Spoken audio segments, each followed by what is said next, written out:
मी अनेक वर्षापासून या सभागृहाचा सदस्य आहे. 293ची चर्चा ही राज्याच्या प्रगतीसाठी अति आवश्यक असते आणि मी सन्माननीय सदस्य योगेश सागरजींचं अतिशय मनापासून त्यांचं भाषण ते देत होते ते ऐकत होतो.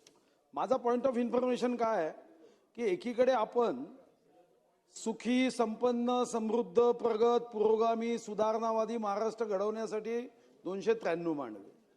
अध्यक्ष महाराज, मंत्री महोदय व्यस्त असू शकतात, त्या विभागाचे मंत्री कामाच्या व्यस्ततेत असणार नाही, मी हे समजूही शकतो.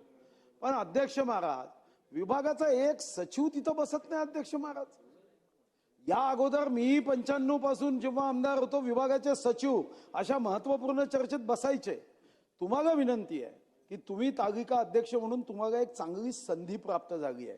ती पुन्हा प्राप्त होईल की नाही मला माहित नाही, पण एक तालिका अध्यक्ष म्हणून या राज्याची जेव्हा विधिमंडळाची शताब्दी होईल तेव्हा तुमचं नाव सुद्धा तिथं आदराने घेता यावं, यासाठी एवढे तर निर्देश द्या की 293च्या चर्चेला सचिवांनी बसलं पाहिजे. आणि सचिव बसत नसेल तर जसं ब्रिटनच्या पार्लमेंटमध्ये बांधून घेऊन यायचे तशी काही आपल्याला परवानगी देता येईल का? आणि तुमचं नाव सोन्याच्या अक्षरात लिहून घ्या, पुन्हा ही संधी येणार नाही, एवढी माझी विनंती आहे. सन्मान्य सदस्य सुधीर भाऊ मुनगंटीवार यांनी जो मुद्दा उपस्थित केला, एक मिनिट.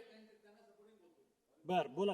अध्यक्ष महोदय, या सभागृहाचे ज्येष्ठ सदस्य माननीय सुधीर भाऊ मुनगंटीवारने एक अत्यंत महत्वाच्या विषयाकडे लक्ष वेधलं.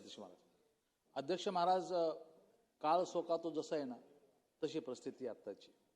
जर अशा महत्वपूर्ण विषयावर 293 हा जवळपास 50 ते 60 आमदारांनी हा विषय दिलेला आहे आणि मुंबईपासून तर राज्यातल्या सर्व विकासाच्या संदर्भातलं विजन या 293 मध्ये. अध्यक्ष महाराज, आणि असं असताना सुद्धा जर सुधीर भाऊ म्हणतात, आणि मी गेली 40 वर्ष होतील अध्यक्ष महाराज मला या सभागृहात आता पुढच्या ही टर्म पूर्ण झाल्यावर, परंतु अध्यक्ष महाराज जर अशा पद्धतीनं आम्ही 89ला सभागृहात होतो, 90ला आमची कारकिर्दी सुरू झाली, आम्ही बसायचो. अध्यक्ष महाराज, बसायला जागा पुरायची नाही. सुधीर भाऊ, सर्व अधिकाऱ्यांना घुसायची ही अडचण असायची.